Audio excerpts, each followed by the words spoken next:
Welcome to study channel. मेरा नाम है मोहम्मद कैसर। बिहार शिक्षक भर्ती के 7वें चरण का दूसरा फेज आ चुका है। ऑनलाइन आवेदन हो रहे हैं। एक डाउट काफ़ी छात्रों का आ रहा है सीटेट सर्टिफिकेट नंबर को लेकर। सीटेट सर्टिफिकेट नंबर में कौन सा नंबर भरें, इशू डेट में क्या भरें, यहाँ पर क्या अपलोड करें, सीटेट का सर्टिफिकेट या मार्कशीट। क्योंकि बीपीएससी ने एक नोटिस जारी कर दिया है और उसके बाद कन्फ्यूज़न समाप्त होने की बजाय और ज़्यादा बढ़ गया है। बात करेंगे डिटेल में, लास्ट तक बने रहिएगा। साथ ही साथ एस्टेट सर्टिफिकेट का जहां आपको डिटेल भरना है इसके लिए भी नोटिस है। एस्टेट में तो ज़्यादा कोई कन्फ्यूज़न है नहीं, लेकिन ज़्यादा प्रॉब्लम सीटेट को लेकर हो गई है। बात करते हैं, पहले नोटिस देखते हैं, फिर मैं आपको बताता हूं कि आपको एग्जैक्टली क्या भरना है। ये है नोटिस जो देख सकते हैं बीपीएससी ने जारी किया है 9 नवंबर के डेट में। इसमें 3 चीज़ें बताई गई हैं। पहला, 6 to 8 के लिए अपर एज लिमिट में 10 साल की छूट अब मिल गई है। पहले माध्यमिक उच्च माध्यमिक में छूट था, 6 to 8 में कोई छूट नहीं था, लेकिन 10 वर्ष की छूट सीधे सीधे यहाँ पर मिल गई है। दूसरा यहाँ पर है एस्टेट का, जहाँ आपको डिटेल भरना है माध्यमिक उच्च माध्यमिक का फॉर्म भरते समय, तो आपको रिजल्ट कार्ड नंबर के स्थान पर जो सर्टिफिकेट नंबर है एस्टेट का, वहाँ पर आपको भरना है BSEB यूनिक ID नंबर। ठीक है, तो ऐसे करके आपको फॉर्म भर देना है। जिस दिन आपका परीक्षा फल जारी हुआ था वही डेट आपको एस्टेट वाले में इशू डेट में भरना होगा। तो ये जानकारी तो मैंने आपको कई दिन पहले ही दे दी थी। ये मैंने आपको दिखाया था 2-3 दिन पहले ही। छात्र BSEB के ऑफिस गए थे, वहाँ से ये सूचना मिली थी कि एस्टेट का रिजल्ट कार्ड नहीं मिलने के कारण अभ्यर्थियों के लिए महत्वपूर्ण सूचना। एस्टेट के सर्टिफिकेट नंबर में BSEB यूनिक ID नंबर आपको भर देना है और इशू डेट में आपको 3 अक्टूबर 2023 लिखना है। इसी दिन एस्टेट 2023 का रिज़ल्ट आया था। ठीक है, वेब कॉपी डाउनलोड होना शुरू हो गया है। आप वेब कॉपी डाउनलोड करिए, एस्टेट का अपलोड कर दीजिए। ठीक, सर्टिफिकेट नंबर में यूनिक ID भर दीजिए, इशू डेट में 3 अक्टूबर 2023 भर दीजिए। बिल्कुल कोई समस्या नहीं होगी, आपका फॉर्म आराम से भर जाएगा। प्रूफ के तौर पर आप ये न्यूज़पेपर की कटिंग देख सकते हैं। एस्टेट 2023 पास अभ्यर्थी यूनिक नंबर से बीपीएससी शिक्षक भर्ती नियुक्ति का फॉर्म भरेंगे। तो बिल्कुल अब ये आपको क्लियर हो गया होगा। ज़्यादा समस्या आई है सीटेट में। अब देखिए सीटेट को लेकर नोटिस में क्या बताया गया है। ऑनलाइन आवेदन करते समय 6 to 8 में सीटेट पास जो उम्मीदवार हैं, ठीक है, यहाँ पर लिखा है प्रमाण पत्र या अंक पत्र में अंकित जो सीरियल नंबर है और निर्गत तिथि है उसे आपको भरना होगा। तो यहाँ पर अब इन्होंने बता दिया कि आप प्रमाण पत्र या अंक पत्र दोनों में से किसी का सीरियल नंबर आप फिल कर सकते हैं। आपको पता होगा कि सीटेट के सर्टिफिकेट में कोई भी सीरियल नंबर नहीं होता है, सिर्फ सीटेट के मार्कशीट में सीरियल नंबर होता है। सीटेट आपको डिजीलॉकर में मार्कशीट और सर्टिफिकेट दोनों देता है यदि आप CBSE के अकॉर्डिंग सीटेट पास हैं, यानी कि यदि आप 90 नंबर पाते हैं और आप अनरिजर्व छात्र हैं, मेल हो या फीमेल हो, तो आपको मार्कशीट के साथ सर्टिफिकेट भी मिलता है। इसी प्रकार से जो रिजर्व कैंडिडेट हैं यदि वो 82 पाते हैं तो उनके मार्कशीट के साथ सर्टिफिकेट भी CBSE जारी कर देता है। डिजीलॉकर में जाकर आप देख सकते हैं, आपके दोनों डॉक्यूमेंट होंगे। लेकिन बिहार में दोस्तों स्पेशल छूट है सीटेट मार्क्स में। 75 नंबर पर भी SC ST के छात्र यहाँ पर एलिजिबल हो जाते हैं। तो ये तो CBSE के अकॉर्डिंग फेल हैं, लेकिन बिहार शिक्षक भर्ती में फॉर्म भर सकते हैं। इनके पास सर्टिफिकेट तो होगा नहीं, बस मार्कशीट ही होगा। बात आपने समझा? तो ऐसे में आपको मार्कशीट ही अपलोड करनी है। मार्क स्टेटमेंट जहां पर लिखा है वो आपका मार्कशीट है, तो आपको मार्कशीट ही अपलोड करना है और मार्कशीट का सीरियल नंबर भर देना है। कोई भी समस्या ही नहीं है। हालांकि यहाँ पर देखिए कहता है अपलोड सर्टिफिकेट, लेकिन जब आपके पास सर्टिफिकेट है ही नहीं तो आप करेंगे क्या? आप यहाँ पर अपना मार्कशीट अपलोड करिए, मार्कशीट का सीरियल नंबर यहाँ भरिए, जो आपके मार्कशीट पर इशू डेट है यहाँ पर सेलेक्ट करिए, अपने फॉर्म को फिल कर दीजिए, कहीं से कोई दिक्कत नहीं आएगी। बात को आपने समझा?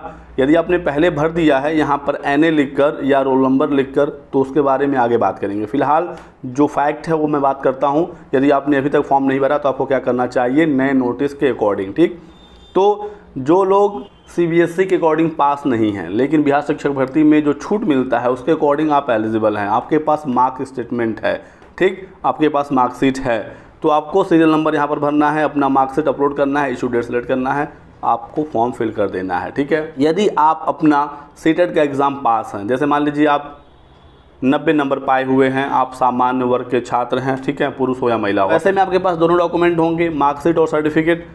तो फिर यहाँ पर आप क्या अपलोड करें, मार्कशीट अपलोड करें या सर्टिफिकेट अपलोड करें? यही सबसे ज़्यादा कन्फ्यूज़न है, इसी को लेकर ज़्यादा लोग बात ही नहीं कर रहे हैं, यूट्यूब पर कोई बता नहीं रहा है, बस ऊपर ऊपर बता के लोग निकल जा रहे हैं। समस्या तो ये है ना कि यदि मेरे पास सर्टिफिकेट और मार्कशीट दोनों है तो मैं क्या अपलोड करूँ। ठीक है, भरने के लिए तो इन्होंने साफ साफ कह दिया है सर्टिफिकेट नंबर वाले में कि आप अपना सीरियल नंबर भर दीजिए, इशू डेट आप यहाँ सेलेक्ट कर लीजिए, लेकिन सीरियल नंबर तो मेरे सर्टिफिकेट में है ही नहीं, वो तो मेरे मार्कशीट में है, तो मैं यहाँ पर अपलोड क्या करूँ। तो मेरा ये मानना है और मेरा ये सुझाव आपको रहेगा कि आप यहाँ पर अपना सर्टिफिकेट मत अपलोड करिए, अपना मार्कशीट ही अपलोड कर दीजिए यदि आपके पास दोनों अवेलेबल हैं तो, क्योंकि सीरियल नंबर आपके मार्कशीट पर है, यहाँ से आराम से वो देखकर वेरीफाई कर लेंगे। लेकिन यदि आपने अपना सर्टिफिकेट भी यहाँ अपलोड कर दिया है तो बिल्कुल भी परेशान होने की ज़रूरत नहीं है, आपके पास मार्कशीट तो है ही है। जब काउंसलिंग होगी, डीवी होगा, तो आप वहाँ पर दोनों आराम से शो कर सकते हैं, आपका रोल नंबर, मार्कशीट और सर्टिफिकेट दोनों जगह होगा। ठीक है, तो ऐसे में बिल्कुल आराम से ये वेरीफाई हो जाएगा कि आप वही कैंडिडेट हैं, आप बिल्कुल जेन्युइन छात्र हैं और कोई भी दिक्कत नहीं होगी। तो यदि आप यहाँ पर सर्टिफिकेट अपलोड कर रहे हैं या कर चुके हैं तो दिक्कत नहीं होगी, आप यहाँ पर सीरियल नंबर फिल कर देते हैं तो भी। और यदि आपने यहाँ पर NA लिख दिया है, ठीक है, NA लिख दिया है, क्योंकि पिछली बार जब भर्ती आई थी प्राइमरी की BPSC के द्वारा तो चेयरमैन साहब ने साफ साफ कहा था कि सर्टिफिकेट नंबर में आप लोग NA भर के फॉर्म फिल कर लीजिए। तो उसी के आधार पर इस बार भी बहुत सारे छात्रों ने यहाँ पर NA लिख दिया, यहाँ पर इशू डेट सेलेक्ट कर दिया और यहाँ पर जिसके पास मार्कशीट था मार्कशीट अपलोड किया, जिसके पास सर्टिफिकेट था सर्टिफिकेट अपलोड किया, दोनों था। तो मैक्सिमम छात्रों ने सर्टिफिकेट ही अपलोड किया होगा, क्योंकि यहाँ पर कह रहा है साफ साफ अपलोड सर्टिफिकेट। ठीक, तो ऐसे में भी आपको कोई भी दिक्कत नहीं आएगी। पिछली बार हज़ारों छात्रों ने ऐसे फॉर्म भरा था, उनका DV काउंसलिंग सब कुछ हुआ, कहीं से कोई दिक्कत नहीं हुई। तो आप लोग परेशान मत होइए और इसकी वजह से आप अपना रजिस्ट्रेशन कैंसिल मत करिएगा। कुछ छात्र कह रहे हैं कि हमने गलती कर दी, हम अब क्या करें, क्या रजिस्ट्रेशन कैंसिल करके दोबारा से फॉर्म भरें। आप लोग इस गलती की वजह से रजिस्ट्रेशन कैंसिल मत करिएगा, समस्या नहीं आने वाली है। इसी के साथ साथ कुछ छात्रों ने यहाँ पर अपना रोल नंबर लिख दिया, यहाँ पर इशू डेट सेलेक्ट किया और उसके बाद यहाँ पर उन्होंने सर्टिफिकेट अपलोड किया या मार्कशीट अपलोड किया, रोल नंबर तो दोनों जगह पर है। ऐसे में भी आपको दिक्कत नहीं होगी। डॉक्यूमेंट अपलोड कराने का जो मकसद है वो ये है, इसका उद्देश्य ये है कि आपको पहचाना जा सके कि आप जेन्युइन कैंडिडेट हैं या नहीं। चूँकि 9 नवंबर को नोटिस आई है, उस दिन बताया गया है कि इसमें सीरियल नंबर डालना है और फॉर्म भरना शुरू हुआ है 5 तारीख से। 5 से 8 तारीख के बीच में जिन छात्रों ने फॉर्म भरा, फिर वो कैसे फॉर्म भरेंगे, नोटिफिकेशन के शर्त पर ही भर्ती होती है। नोटिफिकेशन में कुछ भी इस संबंध में क्लियरली नहीं कहा गया कि यहाँ पर क्या लिखना है। तो छात्रों ने जो बेस्ट समझा वो भरा और पिछली बार जब चेयरमैन साहब ने खुद कहा था कि आप यहाँ पर NA भर दीजिए, नॉट अवेलेबल, तो उसके आधार पर भी कुछ छात्रों ने फॉर्म फिल किया। तो सारी चीज़ें मैंने आपको यहाँ पर बता दी। और रजिस्ट्रेशन कैंसिल की जो बात कह रहे हैं छात्र, मेरा ये मानना है कि आपको रजिस्ट्रेशन कैंसिल नहीं करना चाहिए। ये कोई 150 का फॉर्म तो है नहीं, काफ़ी महंगा फॉर्म है। जो लोग एक से अधिक पोस्ट के लिए फॉर्म भर रहे हैं तो फिर काफ़ी ज़्यादा पैसे लग रहे हैं फॉर्म भरने में। ठीक है, फॉर्म यदि आप कैंसिल करते हैं तो दोबारा आपको रजिस्ट्रेशन करना होगा, दोबारा फी पेमेंट करना होगा। कई बार कैंसिल करने के बाद रजिस्ट्रेशन करने पर भी समस्याएँ आ रही हैं, डेटा मैच का दिक्कत आ रहा है। ठीक है, और पिछली बार आपने देखा होगा कि BPSC ने बहुत सारे बदलाव किए थे फॉर्म भरते समय, परीक्षा से पहले। ठीक है, तो कहीं कल फिर कोई बदलाव हो जाए तो आप क्या करेंगे। आप हमेशा रजिस्ट्रेशन कैंसिल कर करके फॉर्म तो नहीं भर सकते। तो जो आपने भर दिया है वो सही है। यदि आपने रोल नंबर यहाँ पर भरा है और रोल नंबर सही है, आपके मार्कशीट पर वो प्रिंटेड है, तो इस कंडीशन में आपको वेरीफाई कर लिया जाएगा, दिक्कत नहीं होगी। यदि आपने सीरियल नंबर भरा है तो वो सीरियल नंबर सही होना चाहिए, गलत है तब समस्या है। यदि आपने सीरियल नंबर भरा है, रोल नंबर भरा है, वो बिल्कुल सही है, कोई दिक्कत नहीं है, गलत नहीं भरना होगा। आपने NA लिखा है तो भी कोई समस्या नहीं, लेकिन यदि आपने गलत लिखा होगा तो जाकर दिक्कत आपको हो सकती है।